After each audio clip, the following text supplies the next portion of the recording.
ചോതി നക്ഷത്രം. ചോതി നക്ഷത്രക്കാരെ സംബന്ധിച്ച് ഇവർക്ക് അഷ്ടമത്തിൽ വ്യാഴമായിരുന്നു ഒരു വർഷമൊക്കെ ആയിട്ട്. അപ്പോൾ ആ വ്യാഴമൊക്കെ ഒന്ന് മാറി അത് മെയ് മാസം 14-ാം തീയതിയോട് കൂടി 9-ൽ എത്തും. അപ്പം മെയ് വരയ്ക്ക് നമ്മൾ 9-ാം ഭാവത്തിൽ എത്തണം. പക്ഷെ ഇവിടെ നമുക്ക് 6-ലേക്ക് ശനീശ്വരൻ വരും. അപ്പോൾ വേറെ ഇതൊന്നല്ല, മെയ് വരയ്ക്ക് നമ്മൾ വളരെയധികം കെയർ ചെയ്യണം. രോഗാവസ്ഥകളൊക്കെ ഉള്ളവരാണെങ്കിൽ, ചോതി നക്ഷത്രക്കാർക്ക് ഇപ്പോൾ ആ തുലാക്കൂറിലുള്ളവർക്ക് ചിലവർക്കൊക്കെ വന്നിട്ടുണ്ടാവാം രോഗാവസ്ഥകളൊക്കെ, അതൊക്കെ നോക്കി ശ്രദ്ധയോടുകൂടി മുന്നോട്ട് പോവുകയാണെങ്കിൽ മെയ് 14-ാം തീയതിക്ക് അപ്പുറം അവർക്ക് ഏറ്റവും ഒരു നല്ല സമയമാണ്.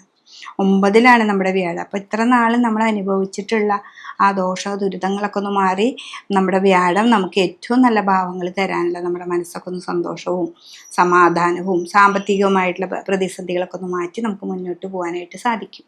അപ്പം അതാണ് നമുക്ക് ഏറ്റവും കൂടുതലായിട്ട് തരിക. പിന്നെ ഈ 9-ാം ഭാവത്തിൽ നിൽക്കുമ്പോൾ ഇതിൻ്റെ ഈ വ്യാഴത്തിൻ്റെ ദൃഷ്ടി 3-ലേക്കാണല്ലോ.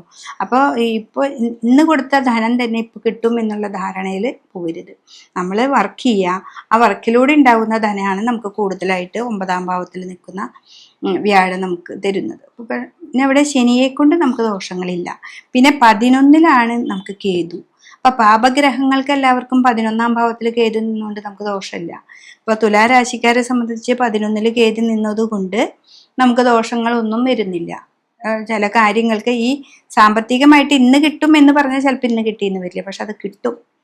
അപ്പൊ പാപഗ്രഹങ്ങളായാലും ഏത് ഗ്രഹങ്ങളായാലും 11-ാം ഭാവം ഏറ്റവും നല്ല ഭാവമാണ്. അപ്പോൾ കേതു 11-ൽ നിൽക്കുന്നതും ഈ തുലാരാശിക്കാർക്ക് ഏറ്റവും ഉത്തമമാണ്.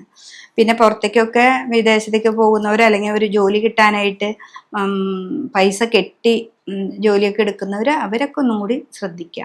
എന്താണെന്ന് വെച്ചിട്ടുണ്ടെങ്കിൽ 9-ാം ഭാവത്തിൽ വ്യാഴാണ്. നമുക്കത് പൈസ കൊടുത്തിട്ട് ഇപ്പോൾ ഒരു 3 മാസം 2 മാസത്തിനുള്ളിൽ പോവാമെന്ന് പറഞ്ഞിട്ട് നിന്നാലും അത് നടന്നില്ലെങ്കിൽ നമുക്കൊരു ബുദ്ധിമുട്ടുണ്ട്. അപ്പോൾ അതൊക്കെ വളരെ കെയർ ചെയ്ത് ശ്രദ്ധയോടുകൂടി ചെയ്താണെങ്കിൽ നമുക്ക് ഈ ഒരു വർഷം നിങ്ങൾക്ക് മുന്നോട്ട് പോകാനായിട്ട് സാധിക്കും. അങ്ങനെ പുതിയ പുതിയ ഓഫറുകളൊക്കെ വരാൻ സാധ്യതയുണ്ട്. അതുകൊണ്ടാണ് ഞാൻ എടുത്തു പറയുന്നത്, അങ്ങനെ ഒരു പുതിയ ഓഫർ വന്നാൽ ഉടനെ പൈസ കൊണ്ട് കൊടുക്കാനോ അതിനല്ല. അത് നിങ്ങൾ വളരെയധികം ശ്രദ്ധയോടുകൂടി മുന്നോട്ട് പോകണം. അതാണ് ചോതി നക്ഷത്രക്കാരെ സംബന്ധിച്ച് പറയാനുള്ളത്. അപ്പോൾ ശിവന്റെ അമ്പലത്തിൽ പോവാം, നല്ല വടിയെ പ്രാർത്ഥിക്കുക. അതുപോലെ നവഗ്രഹങ്ങളുടെ അമ്പലത്തിൽ ഗ്രഹങ്ങൾക്ക് പൂജ കൊടുക്കുക.